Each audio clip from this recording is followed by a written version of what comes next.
तो finally mutual fund industry के ऊपर एक बड़ा एक्शन सेबी की तरफ से देखने को मिल रहा है और एक बहुत बड़ा ऐलान, बहुत बड़ा अपडेट आप कह लीजिए कि सेबी की तरफ से निकल कर आ रहा है।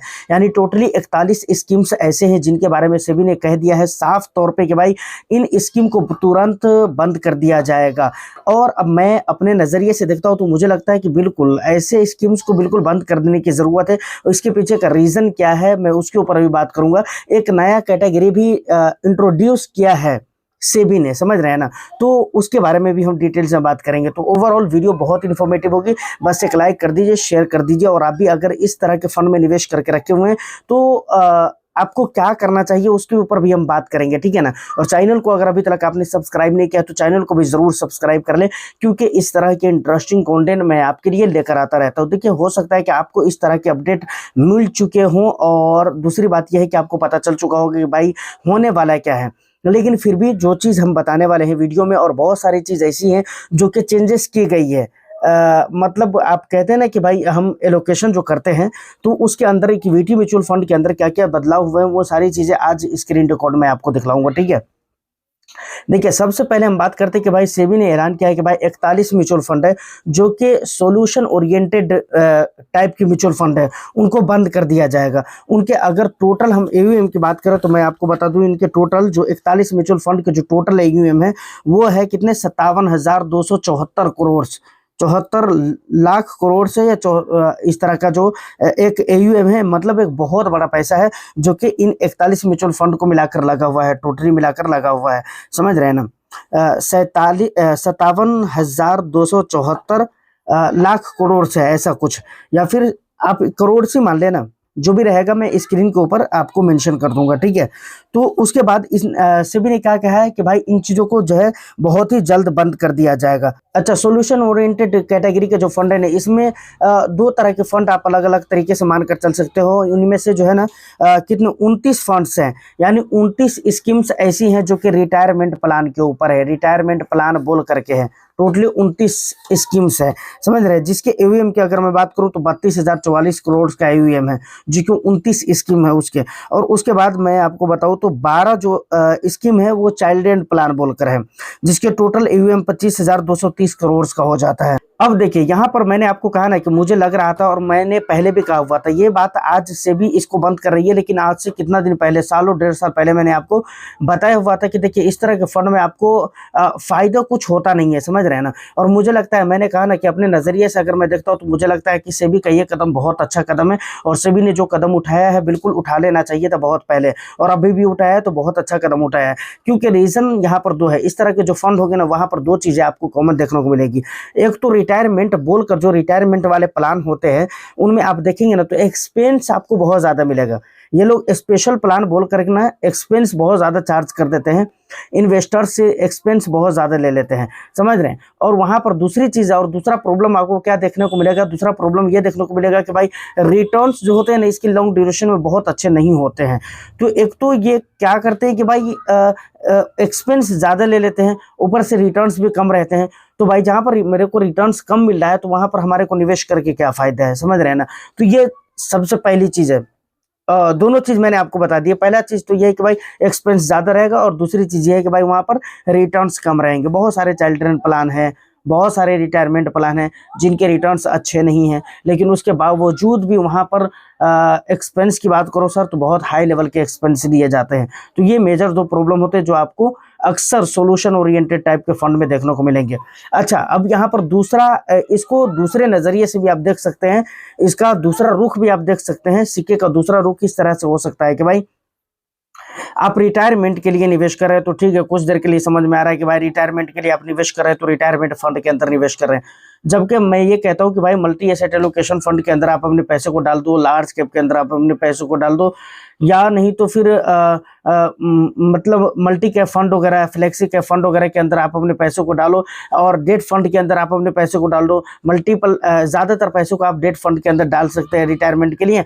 और क्या कहते हैं कि थोड़ा बहुत अगर आप रिस्क ले सकते हो कुछ अमाउंट के ऊपर, तो उसको आप इक्विटी के अंदर इस तरह के फंड के अंदर लाकर आप निवेश कर सकते हैं। मल्टी एसेट एलोकेशन फंड हो गया, फोकस्ड फंड हो गया, उसके बाद क्या कहते हैं लार्ज कैप हो गया, इस तरह के जो फंड आते हैं जहां पर रिस्क कम होते हैं, इक्विटी होने के नाते कम रिस्क होते हैं इन जगहों पे, ठीक है। तो ऐसी जगह पे आप डाल सकते हैं।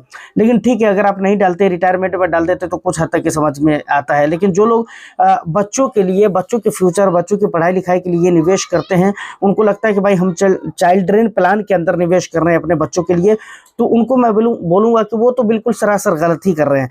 क्योंकि भाई आप चाइल्ड्रेन के नाम पर निवेश कर रहे हैं, चाइल्ड्रेन के लिए निवेश कर रहे हैं, अपने बच्चों के लिए निवेश कर रहे हैं। ये जरूरी नहीं है कि भाई बच्चों के नाम पर ही वो निवेश होना चाहिए, नहीं हो सकता, कोई जरूरी नहीं। आप अपने नाम पर निवेश करिए, आप माता पिता है तो आप अपने नाम पर निवेश कर सकते हैं। और जब वो बच्चे उस काबिल हो जाएंगे, जब उनको पैसे की जरूरत पड़ेगी, तब तक आप निवेशित रहिए, है ना। और क्या कहते हैं कि जब उनको जरूरत पड़ेगी तो ऑफ कोर्स आप उनको देंगे ही। ऐसा थोड़ी है कि आप माता पिता आप कहेंगे कि भाई नहीं मैं नहीं दूंगा, है ना, या हिस्सेदारी अब बांट कर लूंगा, ऐसा तो होने वाला कुछ है नहीं। तो क्या जरूरत है कि भाई जब हम बच्चों के लिए निवेश कर रहे हैं तो बच्चों के नाम पर ही निवेश करना हमारे लिए जरूरी है। बहुत सारे लोग ऐसा मानकर चलते हैं, जो कि बिल्कुल ही गलत चीज है। और इसी चक्कर में जो है ना, बच्चों के नाम वाले प्लान के अंदर निवेश कर देते, उनको लगता है कि हाँ बच्चों के लिए निवेश करना है तो बच्चों के नाम वाले प्लान के अंदर निवेश कर दो और वहां पर पैसे बनेंगे। लेकिन आखिरकार होता ये है कि भाई वहां पर पैसे भी नहीं बनते, ऊपर से नुकसान भी हो जाते हैं। तो यहाँ तक ये सारी बातें हो गई है। अब देखिए एक चीज आता है कि भाई इन फंड्स के अंदर जिनके पैसे लगे हुए हैं ऑलरेडी, वो क्या करेंगे। कुछ दिनों के बाद यहाँ पर निवेश भी नहीं लिया जाएगा। लेकिन जिनका निवेश ऑलरेडी हो चुका है उनको क्या करना चाहिए, उनके पैसों का क्या होगा। तो देखिए कहा है यहाँ पर ये गया है सेबी की तरफ से कि भाई इन फंड्स को दूसरे फंड्स के अंदर मर्ज कर दिया जाएगा, यानी दूसरे फंड्स में इन पैसों को मिला दिया जाएगा। इस फंड्स को दूसरे फंड्स के अंदर मर्ज कर दिया जाएगा। और मर्ज करने वाली बात जो बात है ना, ये इससे पहले भी कई मरतबा हो चुका है, कई सारे स्कीम्स के साथ हो चुके हैं कि भाई पहला वाला फंड नहीं चला या किसी रीजन से उस फंड को किसी दूसरे फंड के साथ मर्ज कर दिया गया। तो ऐसा हो सकता है और यही चीज यहाँ पर भी होने वाला है। तो आपके जो पैसे हैं वो बिल्कुल कहीं नहीं जाने वाले हैं, बिल्कुल नुकसान वगैरह नहीं होंगे या बिल्कुल बुरने वाले नहीं है। और आपको यानी टेंशन नहीं लेना है कि भाई हमारे पैसों का क्या होगा, हमारा पैसा वो मिलेगा हमें या नहीं मिलेगा, ऐसा कुछ नहीं होने वाला। बिल्कुल आपका पैसा सेफ है, आपको टेंशन लेने की जरूरत नहीं है, ठीक है। अब इक्विटी म्यूचुअल फंड के अंदर क्या क्या चेंजेस हुए हैं जरा उसको आप देख लीजिए, फिर हम आगे की बात करेंगे, ठीक है। लेकिन उससे पहले एक चीज और भी समझिए कि सेबी ने एक और भी नया म्यूचुअल फंड कैटेगरी को लॉन्च किया है और वो है क्या, लाइफ साइकिल फंड। अब ये लाइफ साइकिल फंड क्या है, फंड्स ऑफ फंड्स रहने वाले हैं। तो ये कैसे रहते हैं, इसकी इन्वेस्टमेंट की स्ट्रैटेजी क्या रहती है, फंड्स ऑफ फंड्स रहेंगे बहुत सारे। तो आपको पता है कि भाई एक फंड के पैसे दूसरे फंड में जाएंगे, तो ये चीज भी पर्सनली मुझे पसंद नहीं है। आज की डेट में भी बहुत सारे फंड्स ऑफ फंड्स हैं मार्केट के अंदर, लेकिन भाई इस कैटेगरी में भी निवेश करना मुझे पसंद नहीं। यहाँ पर भी एक्सपेंस का इशू हो जाता है कि भाई एक स्कीम का पैसा है, पहले स्कीम के अंदर आप निवेश करिए, फंड मैनेजर फिर वहां से पैसे निकाल कर दूसरे फंड के अंदर निवेश करेगा, फिर वहां से आपके पैसे इक्विटी मार्केट के अंदर यानी स्टॉक्स में जाएंगे। तो ये तीन तीन जो कहानी है, तीन तीन जो स्टेप है ना, ये मुझे पसंद नहीं है भाई। हम डायरेक्टली स्कीम के अंदर निवेश करेंगे जो कि डाइवर्सिफाइड है, फिर वहां से हमारे जो पैसे हैं वो स्टॉक्स, कंपनियों के स्टॉक्स के अंदर निवेश हो जाएंगे। तो फंड्स और फंड्स के अंदर निवेश करके मुझे कुछ ऐसा खास बेनिफिट नजर नहीं आता है। बाकी अगर आपको समझ में आ रहा है तो आप मुझे कमेंट करके जरूर बताइएगा। चलिए अब हम देख लेते हैं कि भाई इक्विटी म्यूचुअल फंड के अंदर क्या क्या चेंजेस हुए हैं, पूरे स्क्रीन रिकॉर्ड में देखते हैं, फिर आगे की बातें करेंगे। देखिए तो फाइनली हम पहुंच चुके हैं अपने मेन स्क्रीन के ऊपर। सबसे पहले आप यहाँ पर देखेंगे, देखिए वो सारी चीज जो मैंने आपको बताया है, ये सारी बात मैं ऑलरेडी आपको बता चुका हूँ, ठीक है ना। देखिए एयूएम की जो बात थी ना, एयूएम यहाँ पर कितना दिया गया है, मैं उस वक्त कंफर्म नहीं हो पा रहा था कि 57,244 लाख करोड़ है या सिर्फ करोड़ से। तो यहाँ पर सिर्फ करोड़ से, जो कि मैं आपको कंफर्म कर दिया, ठीक है। बाकी अब देखिए यहाँ पर रीड मोड के ऊपर मैंने क्लिक किया तो यहाँ पर देखेंगे तो सर बहुत सारी बातें दी गई है। ये जी बिजनेस का आर्टिकल है जिसे आप चाहो तो रीड कर सकते हो, ठीक है ना। और यहाँ पर बहुत सारी बात है भाई। उसके बाद देखिए यहाँ पर दिया गया है जो कि मैं आपको दिखलाना चाहता हूँ, इक्विटी म्यूचुअल फंड के अंदर जो बदलाव, इक्विटी स्कीम के लिए क्या बदलाव, देखिए यही चीज़ है वो, ठीक है ना।